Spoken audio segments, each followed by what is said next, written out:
Hi guys, welcome to Mahi cricket. Guys, T20 world cup లో match number 36 Ireland versus Pakistan. ఈ రెండు teams మధ్య ఈ మ్యాచ్ జూన్ 16వ తారీఖు రాత్రి 8 గంటలకు సెంట్రల్ బ్రౌవర్డ్ రీజనల్ పార్క్ స్టేడియం ఫ్లోరిడాలో జరగబోతుంది. ఈ రెండు టీమ్స్ మధ్య మ్యాచ్ అంటే చాలా ఇంట్రెస్టింగ్ అయితే ఉండబోతుంది.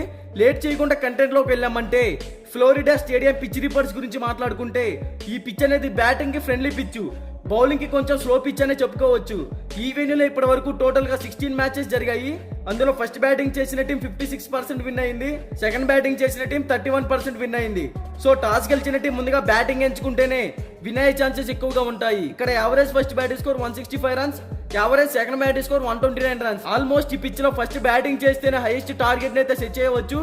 అలాగే ఈ వెన్యూలో పేసర్ స్పిన్ బౌలింగ్ గురించి మాట్లాడుకుంటే లాస్ట్ 10 మ్యాచెస్ లో పేస్ బౌలింగ్ కి 64 వికెట్స్ పడ్డాయి, స్పిన్ బౌలింగ్ కి 54 వికెట్స్ పడ్డాయి. సో ఇక్కడ మనం అర్థం చేసుకుంటే పేస్ బౌలర్స్ కి ఈ పిచ్ అనేది అనుకూలంగా ఉంటుంది.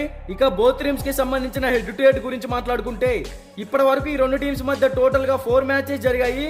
అందులో పాకిస్తాన్ టీం 3 మ్యాచెస్ విన్ అయింది, ఐర్లాండ్ టీం కేవలం 1 మ్యాచ్ మాత్రమే విన్ అయింది. So head to head records లో పాకిస్తాన్ టీం కే ఫేవర్ గా ఉందని చెప్పుకోవచ్చు. ఇక బోత్ టీమ్స్ కి సంబంధించిన క్యాప్టెన్స్ గురించి మాట్లాడుకుంటే ఐర్లాండ్ టీం కెప్టెన్ గా పాల్ స్టిర్లింగ్ అయితే నాయకత్వం వహిస్తున్నాడు. బ్యాటింగ్ పరంగా వీక్ గా ఉన్నాడు, అయినా కూడా టీం కి 100% అయితే ఇవ్వాలి అని ట్రై చేస్తున్నాడు. యాజ్ ఎ కెప్టెన్ గా కొంచెం స్ట్రగుల్ అవుతున్నాడని చెప్పుకోవచ్చు. పాకిస్తాన్ టీం కెప్టెన్ గా బాబర్ అజమ్ అయితే నాయకత్వం వహిస్తున్నాడు.